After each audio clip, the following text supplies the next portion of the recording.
On va maintenant déterminer la sensibilité au tassement de ce sol-là. Donc pareil, on ouvre l'application Foreval, on démarre une évaluation, diagnostic de gestion durable, on coche, c'est coché par défaut, définir le relevé. On va cocher donc sensibilité des sols au tassement et définir le relevé. Ici, on peut définir le nom du site en mettant le nom de la forêt, de la parcelle, le numéro du relevé qu'on est en train de faire, puisqu'il peut y en avoir plusieurs.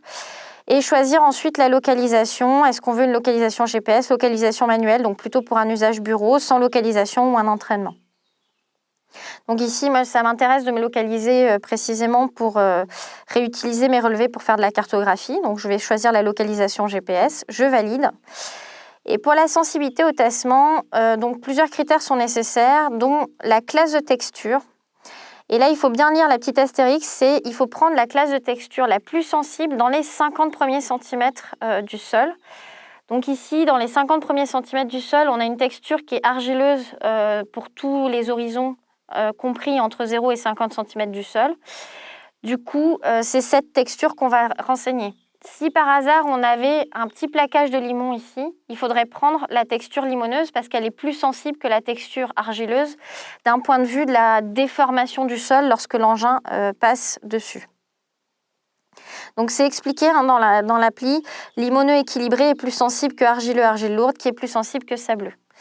Donc là, on parle bien de la sensibilité à la déformation. Ensuite, on va regarder un deuxième critère qui est la teneur en éléments grossiers moyenne entre 0 et 50 cm de profondeur. Donc là, il faut faire une moyenne pondérée. Donc ici, on avait 0% d'éléments grossiers x 15 cm, bon, ça fait toujours 0. 15 cm x 70% d'éléments grossiers, plus 20 cm x 80% d'éléments grossiers, divisé par les 50 cm pour faire la moyenne pondérée. Ici, le résultat, c'est 53% d'éléments grossiers. On est pile au-dessus de la limite des 50%. Donc, on va dire oui, ma teneur en éléments grossiers est supérieure à 50% du volume du sol entre 0 et 50 cm. Alors, pourquoi ce critère ? C'est parce que plus le sol est chargé en éléments grossiers, plus il draine vite l'eau qui arrive. Donc, plus l'engin va pouvoir circuler rapidement après une pluie.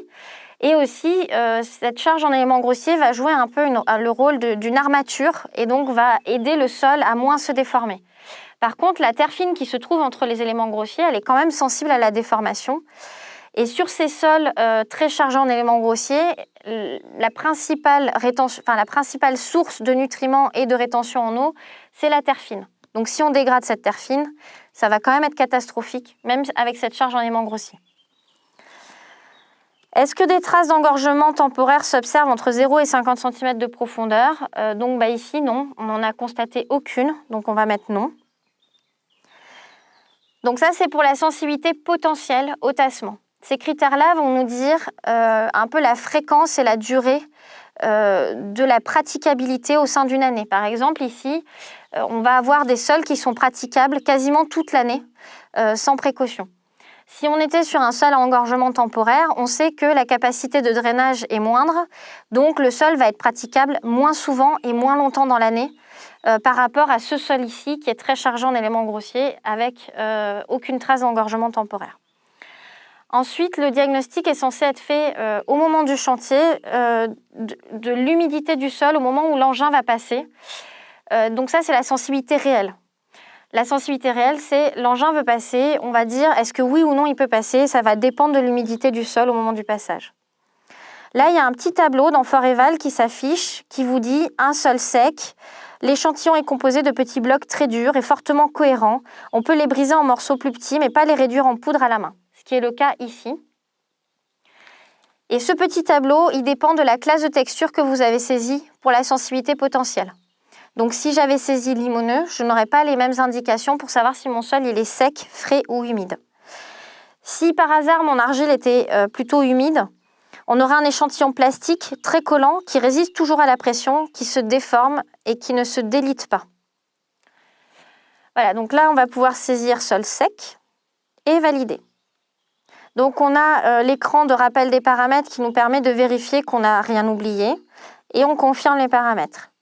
Ici, en résultat, on a une sensibilité potentielle au tassement qui est faible, donc des cloisonnements qui sont très peu sensibles, praticables toute l'année avec peu de précautions. et une sensibilité réelle, donc là, aujourd'hui, si je veux faire passer un engin, qui est faible. Pourquoi? Parce qu'on a un sol sec. Si on avait un sol humide, on n'aurait pas la même sensibilité. Il suffit de saisir son adresse mail dans les paramètres, puis de cliquer sur « Envoyer ». L'application enverra automatiquement les relevés, l'ensemble des relevés et un rapport complet des relevés qu'on a fait vers l'adresse mail qu'on a indiquée dans les paramètres. Pour expliquer ce calcul de sensibilité, il faut vraiment se mettre dans la logique d'un cloisonnement. C'est-à-dire que tous les sols sont sensibles au tassement, peu importe la charge en éléments grossiers, peu importe la classe de texture. Du coup, on a décidé de concentrer les passages en un endroit, qui sont les voies de circulation, des cloisonnements. Et notre intérêt, c'est de les maintenir praticables à long terme pour éviter que l'engin circule à côté. Donc, pour éviter que l'engin circule à côté, ce qui va nous intéresser, c'est est-ce que mon cloisonnement il va drainer plus ou moins vite l'eau? Est-ce qu'il est capable de porter l'engin plus ou moins fortement? Pour savoir si le cloisonnement est praticable au moment où l'engin va circuler. Si le cloisonnement n'est pas praticable, il ne faut pas circuler sur ce cloisonnement-là, sinon il se dégrade et sa capacité de drainage est tellement diminuée que l'engin ne pourra plus circuler sur ce cloisonnement-là dans les années à venir. Du coup, il va passer à côté et la surface tassée va augmenter progressivement. Quand on parle de cloisonnement propice à la mécanisation, c'est un cloisonnement tous les 20 mètres. Ça représente déjà 20% de la surface consacrée à la circulation des engins.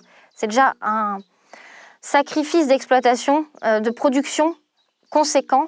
Si on ne veut pas que ce pourcentage augmente, il faut absolument diagnostiquer la sensibilité au tassement. Donc, on a plusieurs guides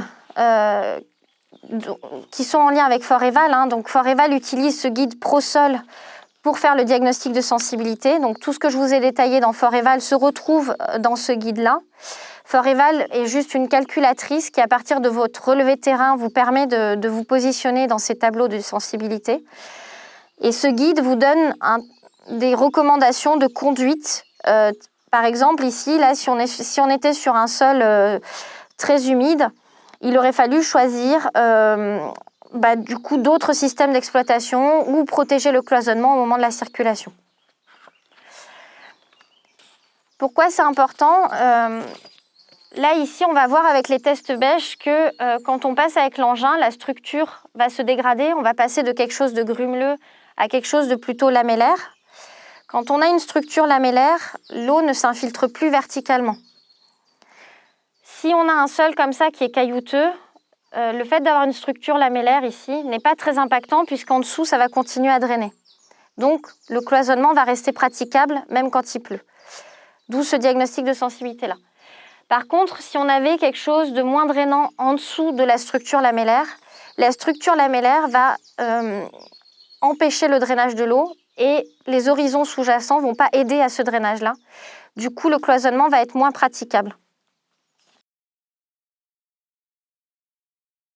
Donc pour la sensibilité potentielle au tassement, il faut renseigner la texture la plus sensible entre 0 et 50 cm de profondeur. Alors ici, on a un profil où on a une texture équilibrée jusqu'à 20 cm, puis argileux, ensuite jusqu'à 50. La texture équilibrée est plus sensible à la déformation que la texture argileuse, donc on va renseigner la texture équilibrée. Il y a un petit bouton d'aide à la description au cas où on ait besoin de repasser par la clé de détermination de la classe de texture. Ensuite, on doit répondre à la question: est-ce que la teneur en éléments grossiers sur les 50 premiers centimètres du sol est supérieure ou inférieure à 50%?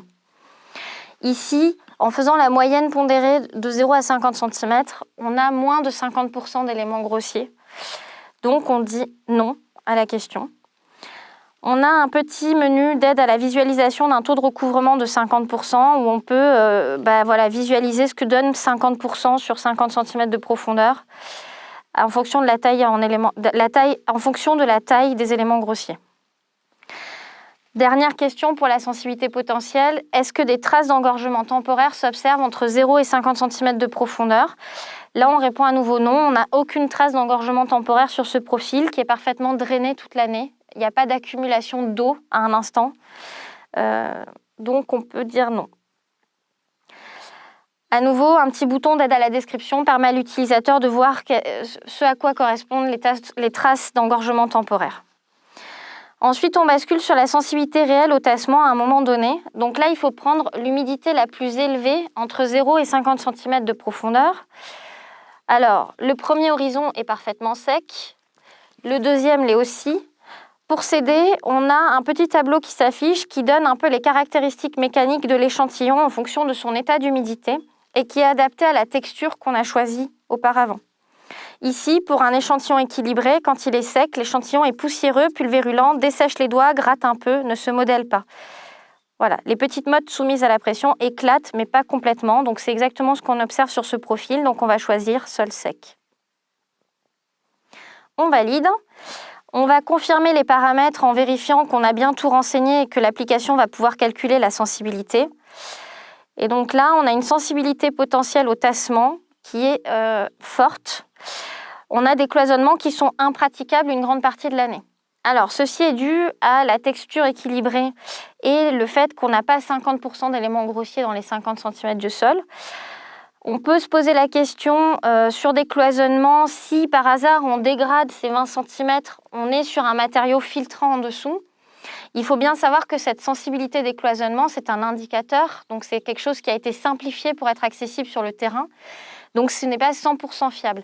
Si on voulait être sûr de la sensibilité potentielle au tassement, il faudrait venir à différents moments de l'année, mesurer l'humidité, voir si le cloisonnement est praticable, pas praticable, éventuellement mesurer l'infiltration de l'eau dans le sol, des choses qui ne sont pas forcément accessibles en gestion. Donc là, effectivement, elle est diagnostiquée forte. En créant une structure lamellaire dans cet horizon équilibré, on va forcément réduire la praticabilité du cloisonnement. Donc, il faut vraiment faire très attention à ce type de cloisonnement pour ne pas le dégrader plus fort. Par contre, aujourd'hui, le sol est sec et donc la sensibilité réelle au tassement, elle est faible. L'engin peut circuler sur le cloisonnement. Il n'y a pas de souci aujourd'hui sur sol sec.